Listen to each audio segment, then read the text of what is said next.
बिस्मिल्लाहिर्रहमानिर्रहीम। अस्सलाम वालेकुम नादरीन, आप यूट्यूब चैनल देख रहे हैं। मैं इमरान ख़ान हूँ। नादरीन, डोनाल्ड ट्रंप पर हमले के हवाले से जो तफसीलात हैं अब तक आई हैं मैं आपके साथ शेयर कर देता हूँ। एक तो जो हमलावर है उसका नाम BBC ने रिपोर्ट किया है और दो डिफरेंट सोर्सेज हैं अमरीकी सिक्योरिटी फोर्सेस के।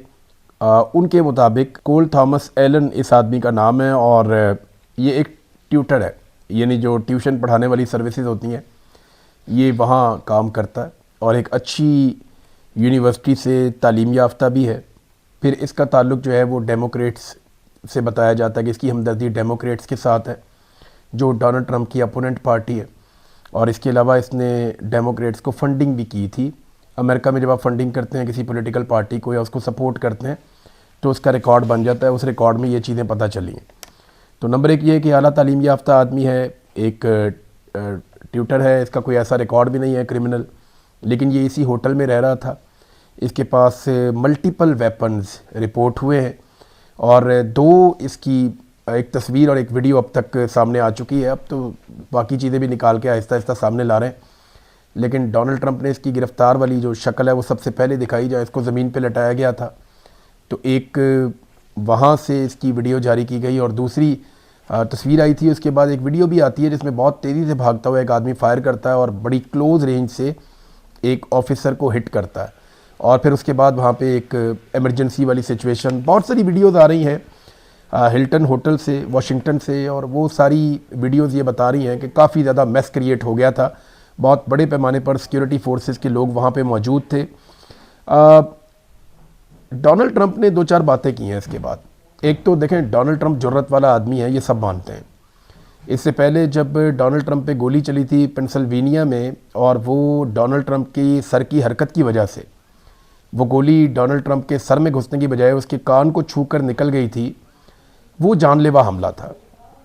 यानी अगर उस वीडियो को आप निकाल कर देखें ना तो डोनाल्ड ट्रंप के सर की मूवमेंट ऐसे थी और उसने मूवमेंट चेंज की जैसे ही वैसे ही गोली चल गई। अगर वो मूवमेंट उसी जगह पे होती तो डोनाल्ड ट्रंप के सर के बीच में से गोली गुजरती पेंसिल्वेनिया में जब अटैक हुआ था।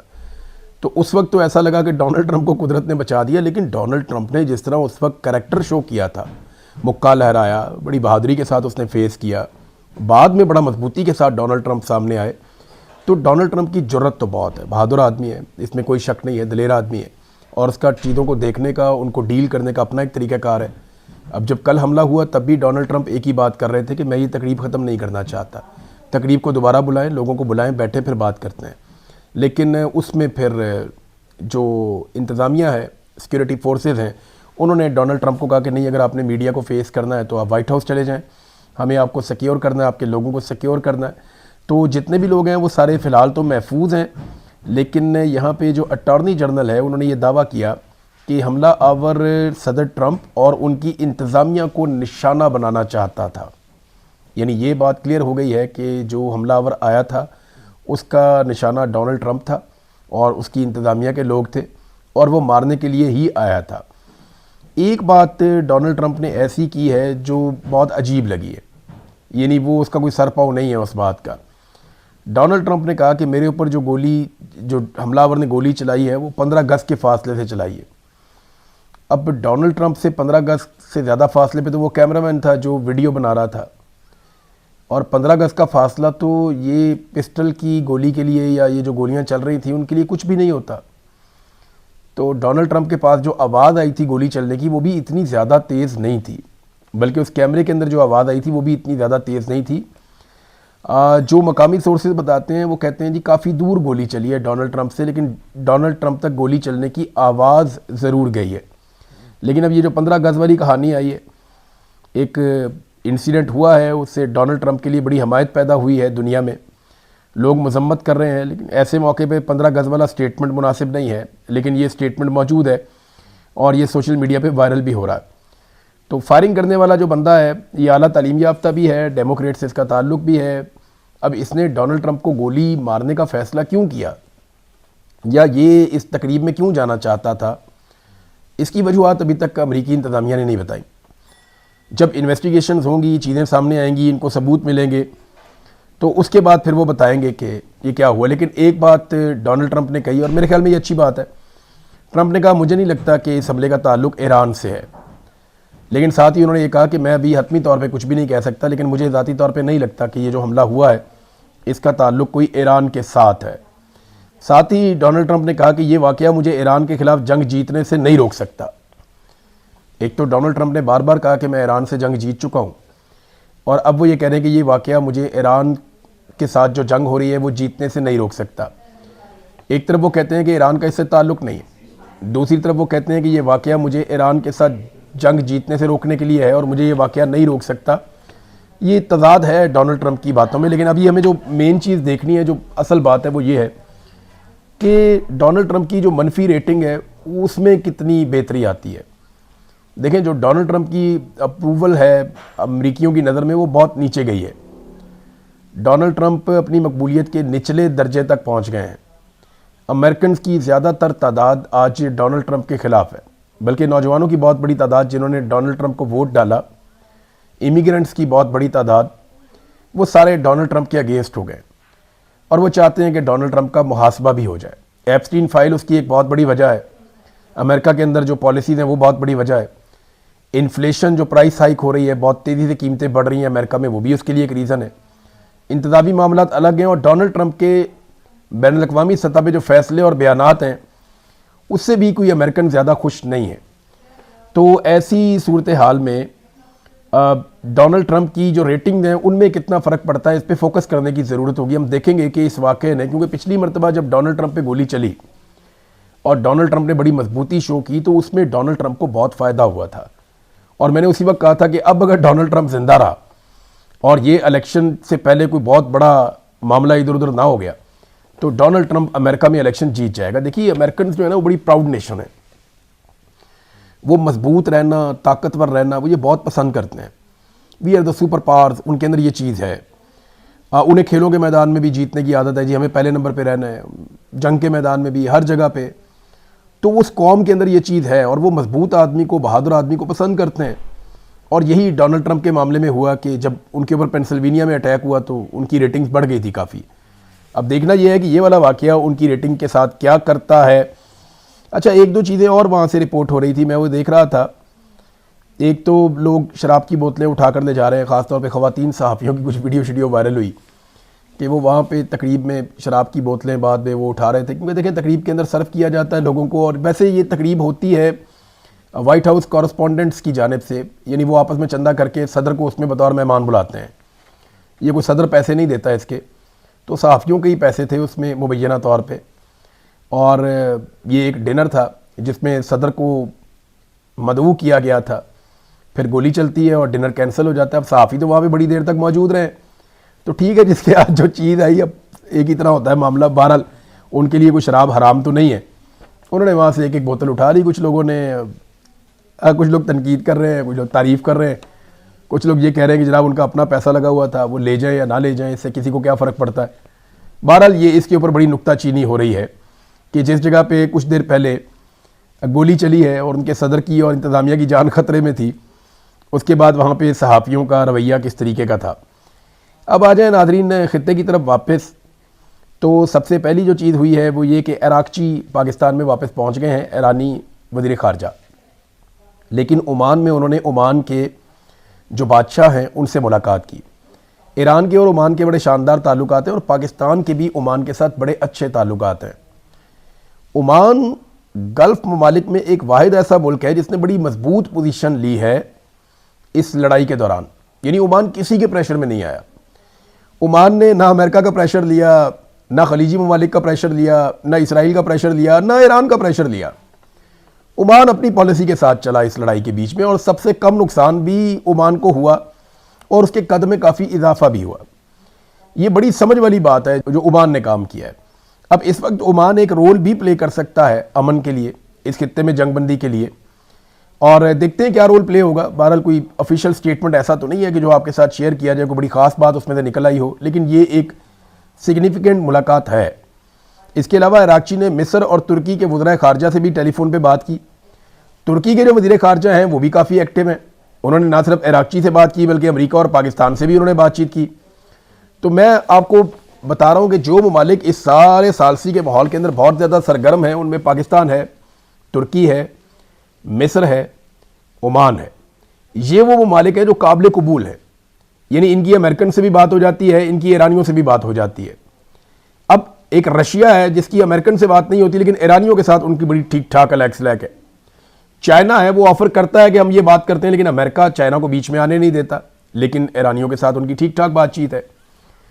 तो ये एफर्ट्स चलती रहेंगी, लेकिन खित्ते में जितनी ताकत जमा हो गई है, इतनी ताकत जमा करने के बाद क्या डोनाल्ड ट्रंप बगैर लड़े वापस चला जाएगा? एक बात सोचिए ना आप, डोनाल्ड ट्रंप ने अपने 2 बंदे नहीं भेजे, उसने कहा जी 15 घंटे की फ्लाइट है, पैसे ज़ाया होते हैं और वक्त ज़ाया होता है।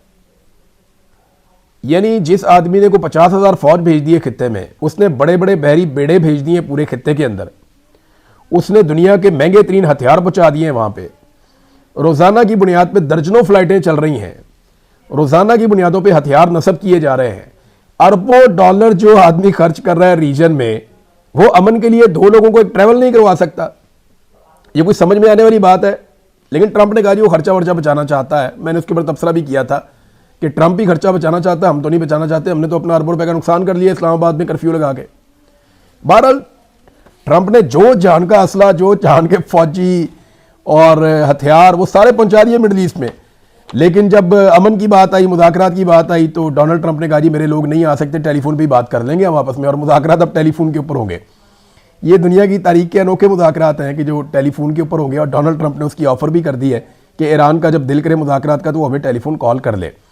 एक और बड़ी मजे की बात आपको बताता हूँ, स्टेज के ऊपर से ना जेडी वेंस को डोनाल्ड ट्रंप से पहले रेस्क्यू किया गया था। वो वीडियो मैंने देखी है अभी। पहले जेडी वेंस को यहाँ से पकड़ा, शोल्डर से उसको खींच के निकाला और उसको ले गए वहाँ से। फिर डोनाल्ड ट्रंप को जो है वो उसके बाद रेस्क्यू किया गया, लेकिन ज़्यादा लोगों ने डोनाल्ड ट्रंप को रेस्क्यू करने के लिए ज़ोर लगाया, लोगों की तादाद भी वहाँ ज़्यादा थी। मैं आपको फिर ये कह रहा हूँ कि जिस किस्म का एक सिक्योरिटी फोर्सेस का रिस्पॉन्स होना चाहिए था, वो डोनाल्ड ट्रंप के मामले में नहीं था। मैं आपको सीरियसली बता रहा हूँ कि 20 सेकंड के बाद तो डोनाल्ड ट्रंप को अपनी कुर्सी से उठा के निकाला गया, और लगभग 7-8 सेकंड के बाद पहला आदमी पहुंचता है डोनाल्ड ट्रंप के सामने को। 12 सेकंड के बाद जो है वो बाकी लोग पहुंचते हैं और घेरा डालते हैं। इधर 3-4 सेकंड बहुत होते हैं। परवेज़ मुशर्रफ की बात मुझे याद है, परवेज़ मुशर्रफ ने बड़ा माइंड किया था जब श्रीलंकन टीम के ऊपर अटैक हुआ था, तो परवेज़ मुशर्रफ ने कहा था कि 3 सेकंड का रिस्पॉन्स टाइम होता है कि आप 3 सेकंड के अंदर अंदर वापस हिट बैक कर देते हैं जिसको आपने मारना हो। कमांडो का तो ये काम है। लेकिन उस पर बड़े नाराज़ हुए थे कि वो हमलावर कैसे वहाँ से निकले और कैसे वापस अटैक नहीं किया जा सका, ये मुकाबला क्यों नहीं ठीक तरीके से हुआ, क्योंकि परवेज़ मुशर्रफ खुद भी एक कमांडो था, क्योंकि माजी में वो रहा उसका हिस्सा, तो इसलिए उसको आइडिया था। तो मैंने जो देखा डोनाल्ड ट्रंप की सिक्योरिटी में, अमेरिका को बड़े सीरियस इक़दामात लेने चाहिए और लेने पड़ेंगे। अब नाज़रीन, आजकल मैं एक और चीज़ देख रहा हूँ कि इमरान खान के जो मुखालिफिन हैं वो बड़े चिड़चिड़े हो गए। कोई यूट्यूबर्स को डांट देता है, कोई इससे लड़ पड़ता है, कोई उससे लड़ पड़ता है, कोई इंटरव्यू देते हुए लड़ पड़ता है, कोई उठ के चला जाता है, कोई गले पड़ जाता है, कोई गालियाँ दे देता है, कोई एयरपोर्ट पे लड़ पड़ता है, कोई कहाँ पे, समझ नहीं आ रही बेचारों को। चिड़चिड़े हो गए हैं क्योंकि इन्होंने सारा कुछ करके देख लिया, लेकिन ये आसिम मुनीर साहब की उम्मीदों पे पूरा नहीं उतर पा रहे। मकबूलियत इमरान खान की कम नहीं हो रही, और जितने लोग लॉन्च किए जा रहे हैं उनमें से किसी की भी मकबूलियत ज़्यादा नहीं हो रही। देखिए, मैं कुछ ज़्यादा कहना नहीं चाहता, लेकिन 2 चीज़ें मैं बताऊँ, हर चीज़ की एक कीमत होती है और वो आपको अदा करनी ही पड़ती है। सियासत जो है ना, ये बड़ी जालिम चीज़ है, इसमें आपको काफ़ी बर्दाश्त पैदा करनी पड़ती है। तो जितने भी लोग इमरान खान के मुखालिफिन हैं वो अपने अंदर बर्दाश्त पैदा करें। इमरान खान के ऊपर बड़े घटिया किस्म के मुकदमात बनाए गए हैं, इद्दत जैसा घटिया मुकदमा बनाया गया, उसके ऊपर 200 से ज़्यादा मुकदमात हो गए हैं। वो आज भी अपने आसाब को कंट्रोल में रख कर खड़ा है और मुकाबला कर रहा है। तो आज एक और भी बहस छिड़ी हुई है पाकिस्तान में कि क्या सरकारी मुलाजिम कोई पॉलिटिकल कमेंट कर सकता है या नहीं कर सकता। तो मेरी नज़र में नहीं कर सकता। सरकारी मुलाजिम को दौरान ड्यूटी यूनिफॉर्म में अपने आप को सियासत से दूर रखना चाहिए। इसीलिए मैं ये कहता हूँ कि आसिम मुनीर साहब को बिल्कुल सियासत में हिस्सा नहीं लेना चाहिए, कायदे-ए-आज़म ने मना किया हुआ है। और DG-ISPR 1-1 घंटा या इससे ज़्यादा बाद औक़ात पूरी पॉलिटिकल प्रेस कॉन्फ्रेंस कर देते हैं और पाकिस्तान का सारा मीडिया उसको दिखाता भी है, और हम बेशर्मों की तरह बाद में उसके ऊपर बहुत सारे प्रोग्राम्स भी चला रहे होते हैं कि उसने ये कहा, उसने ये कहा, उन्होंने ये कहा। हालांकि उनका ये हक नहीं है, उनका तो बाइकआउट होना चाहिए और उनको मना किया जाना चाहिए कि आप यूनिफॉर्म के अंदर किस तरह सियासत कर सकते हैं, सियासी बयान दे सकते हैं। इंतहाई गैर मुनासिब है, बड़ी ज़्यादती है।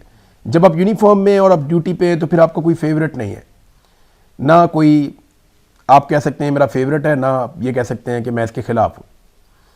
ये आप नहीं कर सकते यूनिफॉर्म में अगर आप हैं तो। और ये काम आसिम मुनीर साहब क्योंकि यूनिफॉर्म के अंदर जो सबसे ताकतवर आदमी पाकिस्तान में होता है वो आर्मी चीफ होता है, तो सबसे पहले उन पे इम्प्लीमेंट होना चाहिए। DGI SPR को इसका ख्याल रखना चाहिए, बाकी सबको रखना चाहिए।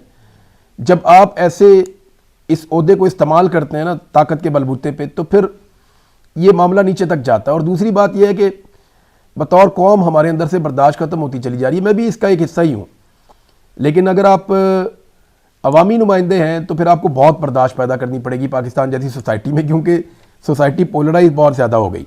यहाँ पे हालात बहुत ख़राब हैं। ऐसे लोगों को बुलाकर प्रोटोकॉल दिया जाता है पाकिस्तान में जो लोग गालम गलोच में मशहूर हैं, यानी उनके आगे पीछे पुलिस की गाड़ियाँ लगा दी जाती हैं, जो गंदी गालियाँ देने में मकबूल हैं, बहुत मशहूर हैं। और शरीफ ख़ानदान उन्हें अपने साथ उठाता बैठाता खिलाता पिलाता है और उनको फॉलो करता है, उनको प्रोटोकॉल देता है। मरियम नवाज़ हर उस आदमी को फॉलो करती है जो गंदी गाली दे सकता है सोशल मीडिया के ऊपर। बेशुमार लोग हैं गंदी गालियाँ देने वाले, मरियम नवाज़ उन्हें फॉलो करती हैं। तो सियासत के अंदर जो है ना वो बर्दाश्त ख़त्म होती चली जा रही है। मैं अभी यास्मीन राशिद साहिबा का एक स्टेटमेंट में देख रहा था, उनकी पोस्ट है, उन्होंने बताया कि सबकी आंखों के साथ कुछ ना कुछ गलत किया जा रहा है। सनम जावेद के हवाले से ये रिपोर्ट हुआ है कि उनकी दाईं आंख मुतासर हो गई। डॉक्टर साहिबा ने कहा जी कि इनको चेक करवाएं, इनकी भी दाईं आंख ख़राब हो रही है, इमरान खान की भी, बुशरा बीबी की भी, एक दो और लोग भी रिपोर्ट हुए हैं। तो ये क्या चल रहा है? तो ये कहा गया जनाब बुध को डॉक्टर आएगा आंखों वाला, वो देखेगा, वो नहीं आया। और अब कहा जा रहा है 2 हफ्ते के बाद कोई डॉक्टर आएगा और वो आकर सनम जावेद को चेक करेगा। ये बड़ा अलार्मिंग है। अगर सब लोगों की दाईं आंख के अंदर ये प्रॉब्लम आ रहा है और आंखें उनकी ख़राब हो रही हैं कैदियों की, तो उनको ऐसा क्या खिलाया जा रहा है या इस किस्म का वायरस है ये कि सब लोगों की आंखें ही मुतासर हो रही हैं? तो इसकी एक जुडिशल इंक्वायरी होनी चाहिए और प्रॉपर मेडिकल टीम्स इसके ऊपर काम करें ताकि पता चले कि ये क्या हो रहा है। एक चीज़ नाज़रीन मैं जाते जाते आपको बताऊं कि शहबाज शरीफ ने ना फौरी तौर पे पाकिस्तान के हुक्मरानों ने, शहबाज शरीफ ने, सदर ने, इन्होंने डोनाल्ड ट्रंप के वाक़े के ऊपर मजम्मत कर दी। यानी डोनाल्ड ट्रंप एक तकरीब में मौजूद था, उस तकरीब के बाहर फायरिंग हुई है और उन्होंने फौरी तौर पे मजम्मत जारी कर दी। मेरे ख्याल में 1 घंटा भी पूरा नहीं हुआ, उन्होंने धड़ाधड़ मजम्मती बयान देना शुरू कर दिए और दुआएं शुरू कर दी डोनाल्ड ट्रंप के हक़ में, नेक तमन्नाएं जारी करना शुरू कर दी डोनाल्ड ट्रंप के हक़ में, और मजम्मतों से भरी हुई जो है ट्वीटें दाग दी इन्होंने 1 घंटे से भी पहले।